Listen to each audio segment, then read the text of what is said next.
Hello YouTubers, this is MediaShinobi. We got TheJSAWprocess and Javier here to bring you. What? I hate you still. You don't like your name to be Javier? No. What about Juan? Neither. Eric? I'm Filipino. As you can see, Chris got a stash. Or no stash. He's trying to be. I don't know what he's trying to be. Trying to be a clean cut. So we're gonna review today Legend Korra episode 7, Aftermath of Chris's mustache. I'm sorry. I hate my life. No. Your life is full of. Yeah. So Legend of Korra, I'm gonna say right now, nothing really big happened in the first half. Yeah, pretty much. It's like, Tarlock is on his power patrol again. Mm-hmm. blaming everything on Lin. Yeah, Pretty much. Cabbage Corp was framed Yeah. for being part of the Equalists group, Mm-hmm. but then it turns out later they were framed by someone else. Bolin and Mako now has to find a new place to live, Mm-hmm. and Asami offered in Yep. her new Smack Daddy Granddaddy mansion. Holla! More love triangle squareness. Not that much. Not that much. It's like a tiny bit. A little hint, just a little whatever. Hints. Yeah, that's it. And then Now for the main. for the main thing, Mhm. at least, second half. Korra suspects Saito of actually setting up the Cabbage Corp, and Working for Amon or working with Yeah. Amon. and so Tenzin and Lin Mm-hmm. plan a raid on their factory and their mansion. Didn't find anything. They were tipped off by a Equalist, and they checked out the mansion again. They find an underground tunnel underneath Hiroshi Saito's mansion. Yes. With Lin's new foot massage. For the What? ground, you know. Oh yeah, Vibrating. now she can do what Toph did, and touch the ground and sense the vibrations She's and. wearing metal shoes. Wouldn't that hurt? She metal bends her own foot. Not really. Just like the shoe. It was a shoe. It was a shoe! Okay. And while down there, they actually find Max. Max. They went there. And, They went there. They went there. And we were. I was personally shocked. I was like, is that Max? Is that Max? And it is. It's Max. It kind of makes sense for all the technology they have. Oh, yeah, definitely. With, big air balloon things and ham radio. phones and ham radio. Yeah. And in discovering this, they found out these mechs are actually made out of platinum, which is a very pure source of metal, which to the point where Lin could even bend it. And Hiroshi Saito, yes, he ends up actually working for the Equalists. He states that not even Toph can bend it. And a fight ensues between, some of metal bending cops, Lin Beifong, Tenzin, and Korra, which results to them, getting their asses handed to them again. Mm-hmm. Not before we saw some Tenzin action. Oh yeah, we finally saw Tenzin fight, and it's cool, and it was awesome, but it was sad the fact that he fought against Max instead of regular people because it seems so unfair. Yeah. What? It was equal. Yeah. Stop with the burger.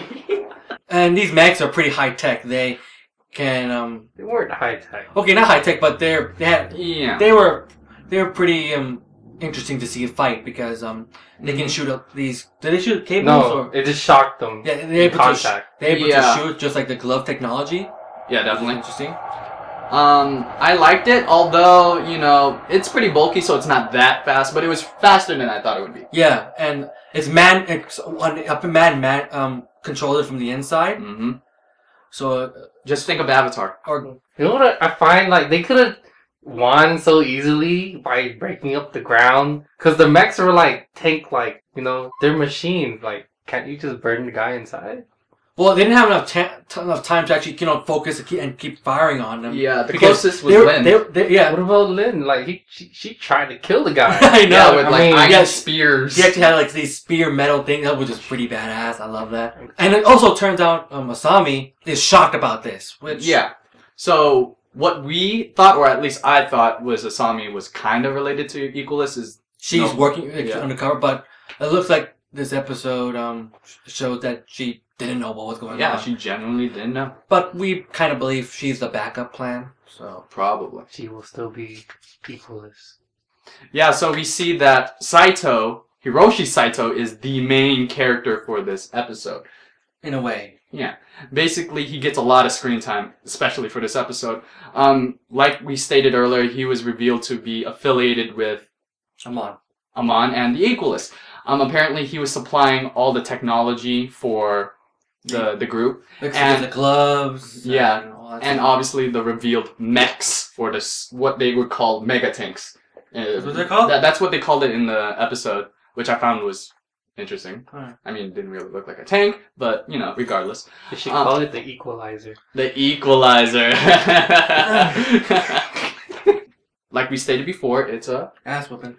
Yeah, I mean, 3 against how many was there? Like, Was that 3? I remember I had other metal bending police with her. yeah, they're not notable. They're not notable. Oh yeah, they went down. But this just proves that Amon's forces they're just so unstoppable. You can't stop them. Like, He was not even in this episode. and you just saw a poster, man. That His poster own- is stronger than other people. Yeah, his whole crew just stopped all these guys in a matter of minutes. Yeah, They and really then are. after a few fight sequences, we see that all 3 of them, Korra, Tenzin, and Lin, were overpowered, and they're on the floor, kind of unconscious. They're unconscious. Yeah, and then this is when Mako and Bolin discreetly walk into the scene, trying to help them as they're looking away because they were about to leave the facility. Yeah, because they're actually gonna bring the metal benders, Chief Mhm. Lin, Tenzin, Korra. They're gonna like take him to Amon. Yeah, and probably once again take away their powers and stuff like that. Yeah. And then, but before that, Hiroshi Saito and Lieutenant caught them before they got away. Just before they got to do something, this is when Asami, the hero of the day, pretty much shows up and stops him from doing anything. And then from this point on, this is where Hiroshi Saito actually goes into a very sentimental speech about the past, you know, how the wife got killed by a, Firebender. once again, third time. Say they could have just said bender or just like a different kind of bender. No, they said firebender 3 times. Mhm. Mako and his parents, Hmm. Amon's family and his face. Now Oh yeah, Hiroshi Saito's wife, all killed by firebenders. interesting. We could be thinking way out of the box. We could be totally wrong, but it's the same person. It's just too coincidental. The fact Mhm. that it's a firebender that's killing these random people. Yeah, and then obviously after that speech, Hiroshi Saito to some degree gives her an ultimatum, like, join me, gives her, like, left or right glove, I don't know which one, and they're like, join me. It's right glove. And then Doesn't matter what kind of which one. It's just a glove. It's like- it matters. It It's matters. the right hand of justice. Or it could be the And- left. At that moment, she became the Iron Lady. This guy has anger issues. I hate you all. But after that, Asami takes the glove, seeming like, oh, okay, she's going to be part of the Equalist. But no, she puts it on and then it's like, sorry, Dad. Bam! And shocks Hiroshi Saito. Now, we have a theory that Hiroshi Saito might go Azula on us and go all crazy because I have no daughter. yeah, like be all crazy and psycho and be saying all that kind of stuff because that's how Azula went crazy in the first place. Her friends betrayed her. Yeah, and after that, basically they escape on the air balloon Yeah, and and- go into the city. Yeah, and yeah, pretty much. That's the gist of the episode. Yeah, that's pretty much it, and it just shows the heroes are really like In a predicament. in a bad predicament. Like they are numbered. Mhm. They're out in technology. They have mechs now, so Oh yeah, those mechs. yeah, those mechs are pretty badass. I'm just saying, they're tough, They're slow. but still, and they also have like Yeah, they're pretty slow. they have ground forces too. So it's diversity. They have a bunch of Where's the diversity. Avatar state we needed? Where's the giant tsunami? She's Yeah, not that even solves spiritual. everything. I do not see the Avatar No. state being Or introduced. one in giant earthquake. It's hard to do that because, well, she hasn't been an Avatar thing. Oh, well, one more thing. Lynn decides to quit or resign of being the chief of police because she sees it as she really can't do her job. Like, pro bending tournament finals, they gotta jump on her. Here, they gotta jump on her. So, we think she might go on Batman and, you know, I'm Chief Faithful. Wouldn't Yeah, it be I know. Batwoman? Shut up. So, Batwoman. so yeah, that's basically it. Asami joins the crew now, and Yeah, the heroes need to step up their game if they're gonna even beat Amon. I don't know how they're gonna beat Amon. Yeah. Unless Korra really does go Avatar state. In that case, yes, they would win. Alright, guys. So that's about it. Please thumbs up, like, subscribe, or Make see your what comments you, and comments. and if you guys want, if you have any theories of your own who Amon is or what's going with the flashbacks and the Firebender, we like to listen to your comments. Guys, comment below. Definitely. I'd like to read your comments. Shut up. So, Alright, see you guys later. peace out. Mako and Asami. Mako and Korra. Mako and Asami. Mako and Korra. Mako and Asami. Mako and Korra. Mako and Because she Asami. loved him was apparently none other than Chief I'm done, Linbei guys. Fong.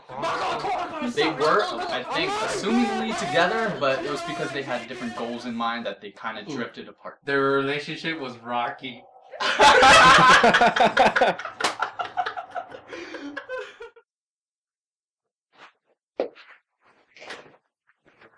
Why are you flinching? Why are you flinching? Give me the bird. Damn it. Well, it seems Enrique can't catch. Oh! That sounds like a Bad Enrique.